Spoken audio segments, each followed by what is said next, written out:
Newton's universal law of gravitation states that two objects, no matter where they are in space, pull on each other with a force of attraction. Just like the moon's gravity acts on the Earth, controlling the tides, Neptune also exerts a minuscule gravitational force on the Earth. This law can be modeled by the equation force gravity equals the universal gravitational constant g times the mass of the first object, m1, times the mass of the second object, m2, divided by the distance between the masses squared, r squared.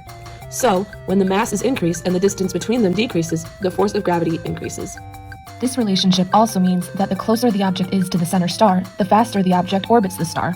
The marble closer to the center of the funnel completes a rotation faster than the marble near the edge. The force of gravity acted on the Earth by the Sun is much larger than the force of gravity acted on Neptune by the Sun, which explains why it takes Earth about 365 days to orbit the Sun, whereas it takes Neptune about 165 years to orbit the Sun. Since galaxies contain huge masses with a lot of distance between them, they should function the same way as our solar system, with the outer objects orbiting slower than the center objects. But they don't. Instead, galaxies behave much more like my favorite team ice skating element, the wheel. In the wheel element, the skaters closer to the center have a smaller linear velocity than the skaters farther away, but the wheel as a whole has the same angular velocity. So what's the difference between linear and angular velocity? Linear velocity, v, is the displacement traveled x over time t. On the other hand, angular velocity, omega, is the angle swept out theta over time. As you can see, both masses complete 360 degrees at the same time, but object A's path is much longer than object B's.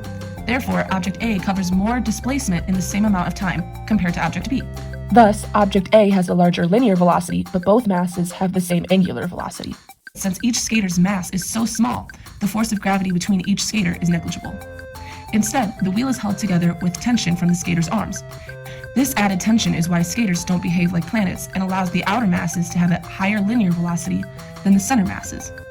In the 1970s, scientist Vera Rubin discovered that objects near the edge of the Andromeda galaxy travel just as fast, if not faster, than the objects in the center of the galaxy, just like the wheel element. There must be something providing this extra force similar to the tension in the skater's arms, allowing the galaxy to rotate this way. This reaffirmed Fritz Zwicky's similar discovery in 1933. He called this mysterious mass dark matter. Both scientists also made the observation that the objects on the edge of galaxies are moving so fast the outer masses should have flown away. This coincides with yet another skating element, the whip. The skaters near the edge of the whip move so fast that the force of tension between skaters is broken, causing the ends to fling away from the center skaters. The objects in galaxies, however, stay in place, meaning something is holding them there.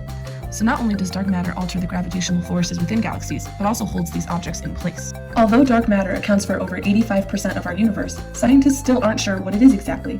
However, by continuing to make connections between the known and unknown, we can learn more about the universe we call home.